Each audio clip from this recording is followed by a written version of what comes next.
Kau bilang kau menang debat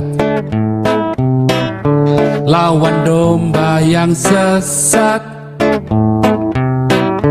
Kau bilang banyak yang tobat. Tidak lama kan tahun 2015 tuh Pak ya, ada tragedi yang sangat besar sekali tuh Pak di Mina Pak. Yang tragedi yang ribuan orang meninggal tuh Pak ya. Di jembatan Mina tuh Pak ya. Ya itu juga kalau tidak salah itu korbannya sampai 2.400 tuh Pak yang meninggal itu Pak.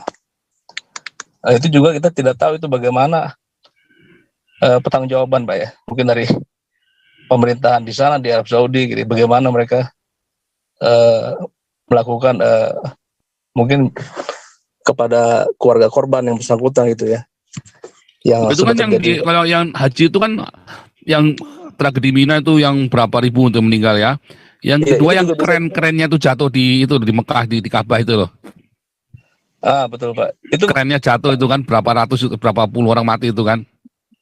Betul Pak. Itu juga masih gambarnya banyak tuh di Google Pak. Masih bisa diakses tuh Pak ya. Oke nih Bika Ambon lanjut. Halo, salam Pak Paul. Shalom Bika Ambon. Iya Pak. Ya Pak, saya mau komen Pak ya mengenai ini Pak. Narasi-narasi Muslim Pak ya. Bisa itu nggak Pak ditampilkan Pak ya banjir Pak, banjir di Ka'bah tuh Pak ya. Sebentar. Caranya gimana nih? Di Google banyak Pak. Jadi narasi bahwa Ka'bah itu dibangun oleh Abraham Pak ya. Bersama dengan anaknya Ismail tuh Pak. Nggak tahu tahun berapa, tapi yang pasti dibilang ini Abraham itu Ibrahim Pak ya. Berjalan dari tanah Israel menuju ke daerah Arab itu Madinah Pak ya. Jadi itu yang mereka sebagai narasi mereka bahwa Ka'bah itu sebagai ini mereka arah kiblat mereka seperti itu Pak ya. Itu Pak. Jadi kan mereka sebenarnya kan hanya membangun narasi Pak ya. Tidak ada arkeologi Pak yang mendukung pernyataan mereka gitu. Bahkan Ibrahim itu kan Abraham kan kisahnya itu kan mungkin sebelum ini Pak ya, Musa Pak ya. Ya. Itu berarti kan dari mana mereka bisa membangun narasi seperti itu Pak ya. Jadi bahkan mereka juga mencampur adukan cerita bahwa Ismail adalah leluhur orang Arab seperti itu Pak ya. Karena Arab itu kan juga bangsa yang tidak tetap Pak. Dia berpindah lokasi dari suatu nomaden ya. Mencari di mana ada sumber air, disitulah mereka tinggal situ Pak. Jadi ya itulah yang sering mereka bangun narasi seperti itu Pak. Dan juga tidak lama kan tahun 2015 tuh Pak ya, ada tragedi yang sangat besar sekali tuh Pak di Mina Pak. Yang tragedi yang ribuan orang meninggal tuh Pak ya. Di jembatan Mina tuh Pak ya. Ya itu juga kalau tidak salah itu korbannya sampai 2.400 tuh Pak yang meninggal itu Pak. Nah, itu juga kita tidak tahu itu bagaimana pertanggungjawaban Pak ya. Mungkin dari pemerintahan di sana di Arab Saudi gitu, bagaimana mereka melakukan mungkin kepada keluarga korban yang bersangkutan gitu ya. Yang itu kan kalau yang haji itu kan yang tragedi Mina itu yang berapa ribu untuk meninggal ya. Yang kedua yang keren-kerennya itu jatuh di Mekah di Ka'bah itu loh. Betul Pak. Itu kerennya jatuh itu kan berapa puluh orang mati itu kan. Betul Pak. Itu juga masih gambarnya banyak tuh di Google Pak. Masih bisa diakses tuh Pak ya. Jadi mungkin semakin banyak mereka melakukan framing terhadap iman kekristenan, semakin mudah. Tapi ini kita kembali tadi ya, Ka'bah dibangun oleh Ibrahim. Ka'bah dibangun oleh Ibrahim, ya. Nah kita lihat gini ya, lihat Ka'bah Ibrahim kan tinggalnya ada di di Beersheba kan?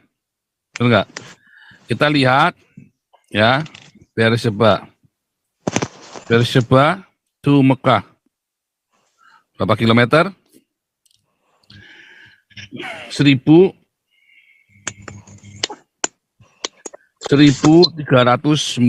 kilometer ya.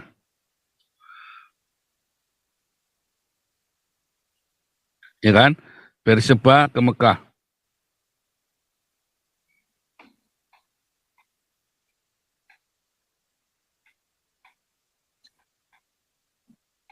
Seribu 1.400 ya kilometer.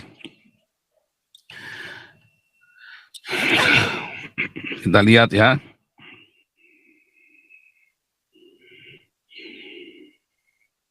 Lihat, dari Beersheba ke Mekah 1.400 kilometer. Ya. Nah, sekarang kita lihat dari Beersheba ke Paran. Ya. Ke Petra ya, Petra Jordania. 360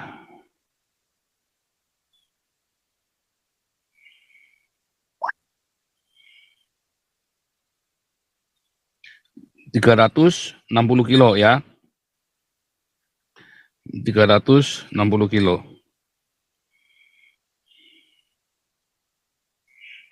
Beersheba ke Paran. 350 kilo. Ya. Zamannya Hagar saja, Hagar dan Ismail, ya, dari Beersheba ke Paran. Ini di tengah jalan udah mau mati, udah sekarat. Ya. Nah, apalagi dari Beersheba ke Mekah yang jaraknya 1.400 km. Hagar sama Ismail, ya, ini usianya kurang lebih misalnya nih, umur 40 tahun deh. Ya, Ismailnya umurnya kurang lebih umur 14 tahun. Abraham, waktu lahiran Ismail, kira-kira umurnya 80 sampai 90 tahun loh. Ya, 90 tahun malah ya.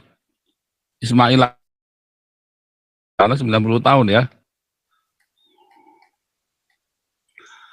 Dia disuruh jalan 1.400 km. Jalan. Tadi bilangnya, atau naik onta lah. Naik onta 1.400 km loh. 1.400 km ini ya dari Jakarta ke Bali. Jakarta ke Bali supaya Anda kebayang ya. Jakarta ke Bali. Ya.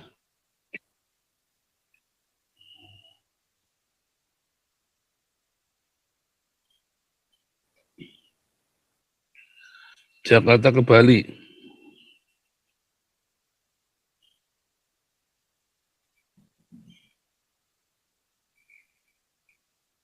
Wah, 1.100 km malah Jakarta Bali tuh. Nah, Anda bayangkan dari Jakarta ke Bali, ya, dia naik onta, saudara. Ini bukan di Pulau Jawa yang banyak pohonnya, ini padang pasir, saudara. Ya, naik onta loh, bukan naik Harley Davidson loh, saudara. Ya, apa yang terjadi, saudara? Saya bilang sama orang ini kan si orang Syria kemarin ngomong, ini yang bangun Ka'bah itu adalah Abraham. Terus saya bilang, tak kasih begini, kau bayangin nggak apa yang terjadi dengan Abraham, umur 90 tahun, ya, lalu dia pergi ke Mekah dari Beersheba, ya, 1.400 km, naik onta. Saya bilang, hernia bro, tahu hernia, turun bro.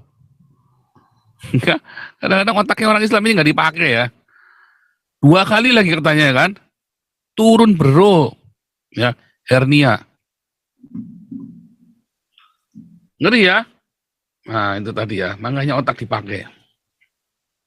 Otak itu harus dipakai, saudara ya. Menarik ya. Terakhir apa lagi? Pak Paul, ini Ya. yang mengenai Abraham ini, kalau kita lihat kan, kalau dulu orang berjalan itu Pak, nggak mungkin cuma dia sendiri, dia pasti bawa rombongannya. Nah, apalagi Anaknya, bisa puluhan tapi- tahun. Iya, Nah ini bawa rombongannya. contoh itu- lagi kalau bawa rombongan misalnya kan. Ya. Abraham jalan dari Baghdad, ya kan? Abraham pergi dari sini saja. Mana nih?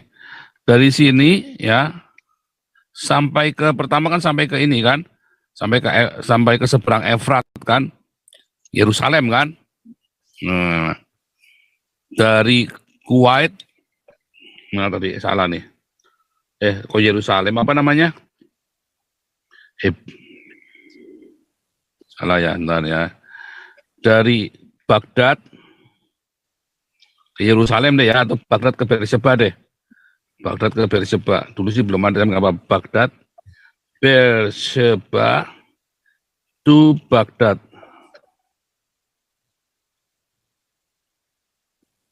Ya, 1000 kilo loh saudara. Lebih dekat, ya lebih dekat daripada ke Mekah, 1500 kilo. Itu aja butuh waktu 20 tahun loh. Iya kan? Dari umur 70 sampai 90 tahun kan? Kenapa? Jalannya rombongan pelan-pelan ngerayap. Artinya apa? Artinya cerita Abraham pergi ke Mekah itu ada, ya kan? Isapan jempol itu loh maksudnya. Ya. Ngerti ya? Nah, jadi itulah yang terjadi. Anda bayangin masalah jarak ini ya. Kita baru cerita jarak nih.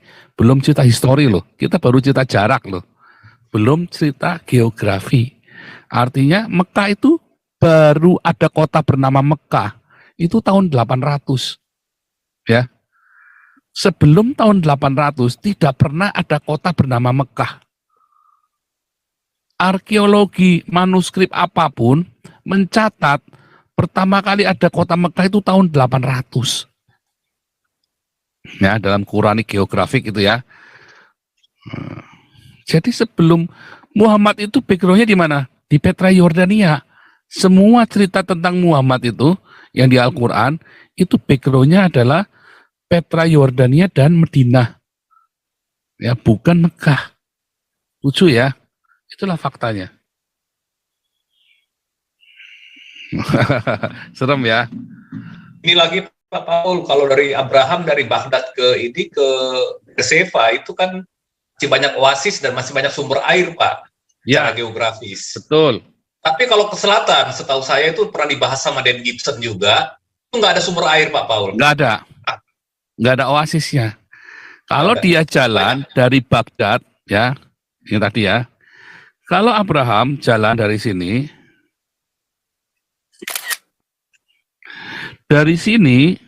ya dari Baghdad ini, mana? Dia jalan kemari. Ini adalah daerah yang coba lihat ya, daerah yang banyak pemukimannya. Tetapi kalau kita pakai dari sini kemari, ini nggak ada. Bahaya sekali. Itu jalur bahaya, ya. Nah itu jadi apa ya namanya ya? Memang itu bodoh kok dipelihara gitu ya. Bodoh dipelihara. Jalur perdagangan ini, ya. Ketika ada ratu dari negeri Sheba, ya. Ratu Sheba itu sini Sheba. Kerajaan Sheba. Dia di sini naik perahu dia. Baru turun di sini. Ya. Naik kapal. Ratu Sheba itu. Ya. Itu 1000 tahun setelah Abraham loh. 1000 tahun 1 milenium loh. setelah Abraham, Anda bayangin 1000 tahun setelah Abraham, Sheba itu naik kapal ke sana. Karena ini masih bahaya di sini. Ini masih gersang, belum ada orangnya. Mekah yang pertama kali itu ada Medina, daerah orang Midian, karena ini daerahnya orang Midian ya kan, daerahnya Yitro itu kan. Lalu ada Madinah di situ. Udah mentok, Medina aja masih baru kemah-kemah, ya kan? Udah gersang setelah itu. Medina kemudian masih oke, tapi di bawahnya Medina udah nggak ada. Ya.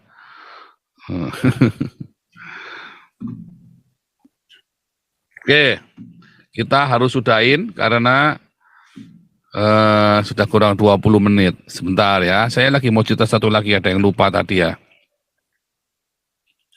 Ini ya, saudara ya. Jadi saudara, sebenarnya kultur ya, kita balik lagi tentang kultur dan tradisi. Ketika Anda memeluk Islam, Anda otakmu sedang dibawa ke 4000 tahun yang lalu, saudara. Makanya, ya, di negara Islam itu Anda nggak bisa maju. Otakmu itu dikerdilkan. Sementara peradaban itu makin maju, saudara. Ya, peradaban makin maju. Orang, ya, pertama kali orang itu mengerti dengan katanya sosial. Wah, orang senang, wah, bereforia dengan kata sosial. Tahu, ya, lalu mereka menjadi sosialisme. Lalu disesatkan. Tapi dengan kata sosial, artinya pemegang kekuasaan bukan pemerintah lagi. Harus ada keadilan, harus ada perhatian kepada rakyat. Ya, itulah sosial. Ini teologi sosial. Zaman itu kebangkitan, dan itu diawali dari teologi ya. Kebangkitan sosialisme itu diawali dari kebangkitan teologi yang mengkritik pemerintah, pendeta-pendeta yang kritik pemerintah, romo-romo yang kritik pemerintah. Lalu setelah itu berhasil, orang-orang meninggalkan gereja, jadilah sosialisme. Ya kan? Diambil, diadopsi sama Stalin CS ya. Lenin, Stalin semua. Lalu di situ kebangkitlah namanya liberal. Ya. Jangan diatur-atur begini begitu. Terus ada kemerdekaan satu sama lain. Ya, ini juga dimulai dari ini ya. Bangkit liberal juga, saudara. Ya, yang menghendaki kebebasan. Jangan dikekang. Nggak ada tabu, nggak boleh. Kalau nggak kita nggak bisa maju. Lalu kemudian ditinggalkan Yesusnya, jadilah liberalisme. Yesusnya ditinggal. Ya kan? Lalu disitu bangkitlah humanis. Orang-orang yang humanis. Siapa yang permulai? Gereja juga. Ya, gerakan charity itu semua dari gereja, saudara. Ya, di abad ke-20 ini, teologi oikumenis itu menghasilkan gerakan humanis, saudara. Ya, di abad ke-19, akhir abad 19, dan masuk abad 20 itu mulai bangkitnya humanis-humanis ini. Lalu mereka bilang, oh Yesusnya nggak perlu lagi. Jadilah mereka humanisme. Kan begitu kan? Nah, lalu Islam hari ini abad ke-20, ayo kita kembali ke zaman Babel kuno. Zaman 4000 tahun yang lalu. Sementara orang berpikir sudah semakin maju, saudara. Yang salah bukan sosialnya, tetapi sosialismenya. Yang salah bukan liberalnya, tapi ismenya. Yang salah bukan humanisnya, tapi ismenya. Ya, tapi Islam bilang salah semua, yang benar adalah agama barbar jahiliyah 4000 tahun yang lalu, agamanya Namrud yang dianut oleh Muhammad. Muhammad itu menganut agamanya Namrud ya, saudara ya, penyembah bulan sabit. Ya, agama itu Muhammad itu penganut agama Namrud. Tauhid lo ya.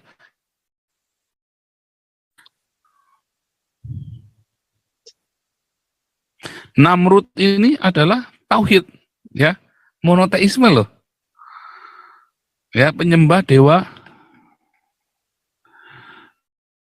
sabit, ya, penyembah dewa bulan sabit, saudara. Nah, kita dibawa ke sini, saudara, ya.